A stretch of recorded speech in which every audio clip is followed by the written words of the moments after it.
Hi, everybody. After a break, I have to wake you up a little bit, get you moving. Thought the music would help. Any Star Wars fans? Of course. So you know what the theme of my conversation is today. And you know I'm going to talk a little bit about Star Wars. And this is my favorite character in Star Wars. I'm going to talk a little bit about him too. So let's start out with a conversation about the dark side. Have any of you in the audience had a dark situation with your leadership? Raise your hands. Look around. I don't see anybody whose hand's not up right now, right? I have too. So let me tell you a little bit about me for 30 seconds, and then we're going to get into the conversation.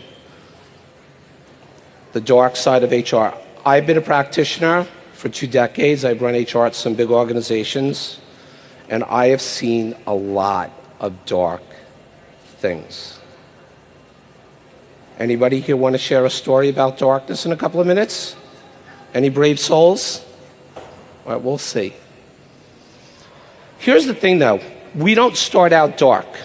So if you've watched the Star Wars movies, you know who this is. It's Anakin Skywalker. How old is he? 9, 6, somewhere around there. Elementary school. He's a nice kid. And you know what? I bet a lot of your leaders, when they were that age, they were nice kids too. Some of them are still kids, right? Where you feel like they're kids. But we don't start out dark, right? But something happens. And then we find him a little bit older. And this sweet little kid turns into a monster. Now, let me share with you a couple of stories about darkness. I'm going to redact the names of the companies and the names of the players because I have lots of non-competes and keep your mouth shut agreements. We all know about those, right? And by the way, that's one of the problems with the dark side, is we give out lots of these agreements. So even if someone wants to tell the dark side, they can't. Because we in HR are the roadblock. We tell management, it's okay. Give them a severance agreement, give them a couple of bucks, and shut them up. Do I see some nods in the room? Okay. So I'm not sure if we're part of the solution or maybe we're creating part of the problem. So let me tell you a couple of stories. One of them takes me back a few years. I worked in an organization with some senior folks that had busy seasons. We all have busy seasons. And they would start drinking somewhere between 8:30 and 8:45 in the morning during busy season in the office. And they had staffs that did most of the work because they were busy drinking. So their staff had to get their work done too. And somewhere around 3:30, 4 o'clock, the local tavern around the block had a 4 to 7 happy hour. And guess where they had their department huddles? At around the block. That was their off-sites. So if you ask those senior people, where do you do your off-sites? I won't tell you the name of the watering hole, but it was right around the block. And somewhere around 6:30 or 7, when the rest of the building was starting to empty out, all of those executive and staff came back in the building supposedly to work. Now, if you're in HR, what do you do about that? 2 of them were partners in the firm. What do you do? That's a dilemma. We'll come back to that one. Let me go to another organization I worked for. I had senior executives that were in another country, and they chipped in about $150 US a month, and they had a house. Anyone want to guess what went on in the house? Multiple choice. Let's see if you can get this right. Choice number 1, card games with alcohol. Choice number 2, they took staff out of the business to cook and clean and maintain the house. Choice number 3. You know what choice number 3 is. There were 3 bedrooms in the house, okay? Choice number 4. This one surprised the hell out of me. They also owned a minor league baseball team that no one in the United States knew anything about. Choice number 5. All of the above. Put with your hands, right hand, 1, 2, 3, 4, 5. Put your hand up with which choice you're choosing. That's right. Choice number 5. Pretty crazy. This was going on for 2 years until we found out. We set up one of those hotlines, and we had an employee brave enough to leave a message in perfectly fluent Spanish. Luckily, I had one HR executive that spoke perfectly fluent Spanish, so we had to translate this. Okay? I could tell you the ending on that one. Those executives were not with the firm much longer. Now, pretty startling stuff. And it's all around us. Remember this company up here? Feels like ages ago. Anyone from Houston? You had a baseball stadium named after this company, right? Not anymore, though, right? They take the name down. There were HR people who worked at this company. Anyone here work for Enron? Okay, yesterday morning at my breakout, I talked a little bit about United Airlines as an example, and there was an HR manager from United Airlines in the audience who came up to me afterwards. You can't ask 500 people beforehand, where do you work? It just doesn't work that way. So I felt a little bit embarrassed. But Enron, huge. There were HR people at Enron. By the way, Enron as a company, all those leaders, MBAs from the best schools in America, Stanford, Harvard, Darden, the list goes on. And what are the Ivy Leagues? And what do they teach? What do they espouse in MBA programs? I teach an MBA program on Long Island. They espouse this term called ethics. So they spend a couple of $100,000, they get a degree in ethics. So this stuff is all around us. It's not new. And then my slides. How do you like to run HR at any of these companies today? How do you like to be the HR executive at American Apparel when your CEO is sleeping with all of your help? They finally threw him out. So, it's time to take a stand. All of you in this room work in HR. You are the front line and the last line of defense. And here's the thing.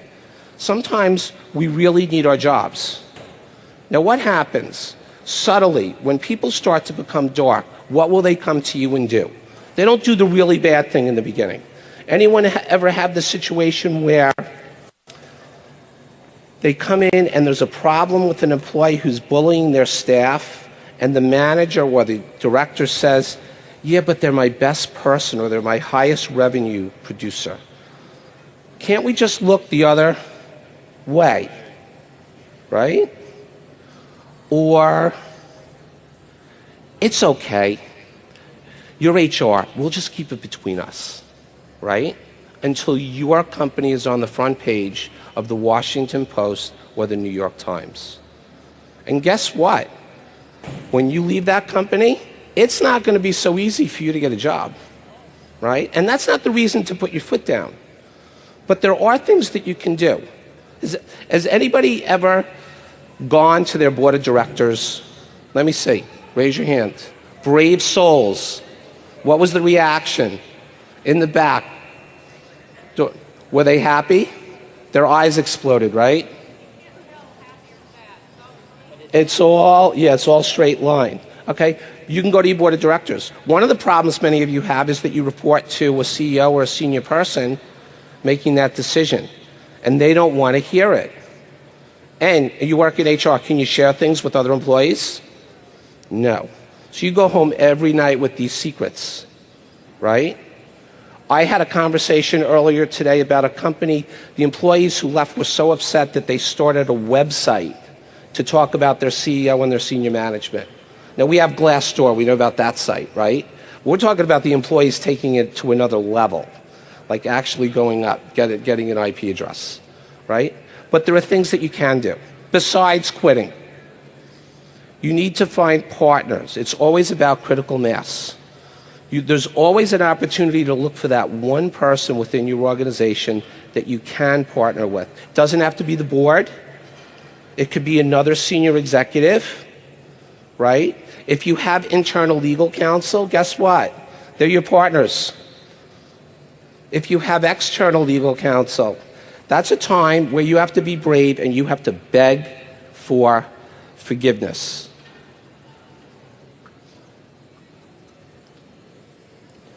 Why do people turn dark? What is it? Is it power? Ego?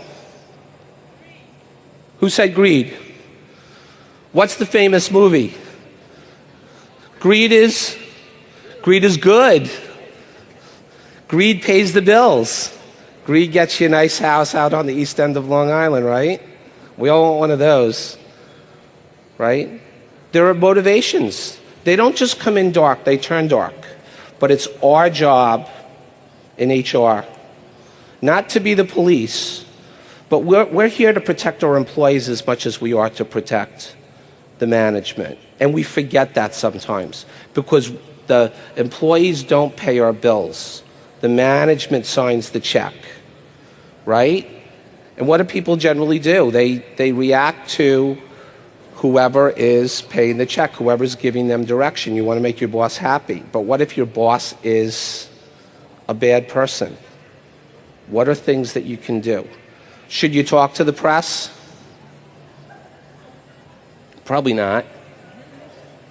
Here's something people do. I blog. Not really good at it. I'm getting better at it. Every once in a while, I would have a bad day, and I would post the blog. And I wouldn't mention the person's name. And I could tell you I got called in about half a dozen times at 3 different companies. Mark, what are you doing? You're in HR. You can't post that. I went public. Now, that's the last resort, going public.